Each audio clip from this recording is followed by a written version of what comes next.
The Center for Disease Control and Prevention is reporting a higher number of flu cases than normal, and people are being urged to get a flu shot. We are, in fact, at the height of flu season already. Australia's had a particularly bad flu season this year for a number of reasons. For more on this, we are joined live in studio by KTVU medical expert, Dr.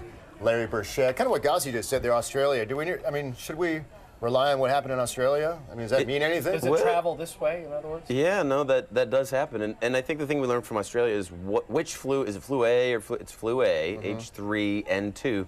And what that means is that type sometimes doesn't respond very well. It's hard to vaccinate. Right. Okay. It's like, oh, so maybe the vaccine's not going to be so good. They had a rough year. Maybe. You know, it's not 100%, but Right. maybe it'll be bad. You know, Mike has been prodding me to get my flu shot, and I did for a few reasons. Prodding you? I mean, I haven't even gotten Good for Well, you. so here's why I did. First of all, my husband shamed me into doing it, and I wanted to be a good model for my children. And it was free at the pharmacy. But now that I'm seeing all good that reasons. All good reasons, and now that I'm seeing that it was so, I think 10% effective in Australia, I'm thinking, oh, did I just waste my time?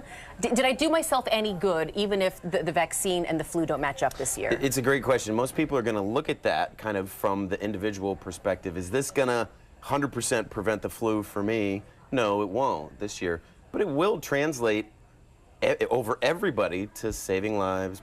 If everybody got vaccinated, it would absolutely have an effect. And the other thing is, it's the best thing we got. Like, there's not much else we can do. So now we're like anticipating maybe this one will be worse.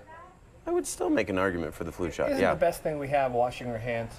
That's really good too. Avoiding getting sick. So the flu is respiratory droplets. So you go out and, let's say you go out and you shake hands during the day, you should be washing those hands all the time, right?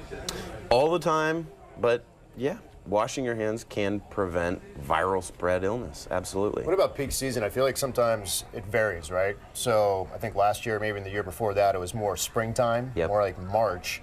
I think 3, 4, 5 years ago, I'm talking about across the United States, not just here in California, it was December. Yeah. Do we have a read on when peak season is? Because you may be in January going, oh, I beat the flu this year, but hold on. Like, yeah, no, you're exactly right. That January would be too early to call it. Okay. End of February. You know, we watch kind of the spike in flu, and we haven't had that yet. Right. This is the beginning. This is kind of the trickle, 2% of people coming into the office are for the flu. That's not very much. So it's not too late to get the flu shot. It's not too late to get the flu shot, but I would anticipate it's really going to hit more end of December, January, February. Once you get to March, then we're usually through it. So if I don't get the flu shot, I mean, Sal, you mentioned washing your hands, but what about other, I try to drink as much fluid as possible. I mean, you watch your diet. What else plays a role in regards to preventing the flu? And just in case I or someone else out there doesn't want to get the flu shot. So some of those things you're talking about in terms of kind of keeping your immune system up, sleep, managing stress, you know, how hard are you running? All play a role. It's the shot for you, Mike. No. Well, then I guess I would turn and ask you, you know, like, what are you doing when your body gets run down, you know, like day to day? Yeah. Right? I But mean, what causes that? Like too much work, or so these kind of things factor in also. So Drinking. Alcohol, absolutely. Holiday season. Yeah. Last year this time, it was cold, it was rainy, it felt like flu season. I mean, it's almost 70 degrees in the afternoons here in Oakland. I have a hard time squaring that we're entering the height of flu season with it's so gorgeous and sunny out. Yeah. You may have to reconcile those when the flu comes in a couple weeks or a month. Okay. Do you think people might be sort of lulled into this sense of it's not going to be a bad flu season because it's not flu weather? I know there's no such thing, but no, yeah, you're exactly right. It's probably out of your mind. If we didn't have these numbers from the CDC and be talking about it, people might not think about it. Do you ever get the flu? It's been beautiful. Do you get the flu? Oh, good. Or is it not good? The one day of work I missed in 11 years is when I had swine flu, H1N1. It was awful. It was awful. You missed one day.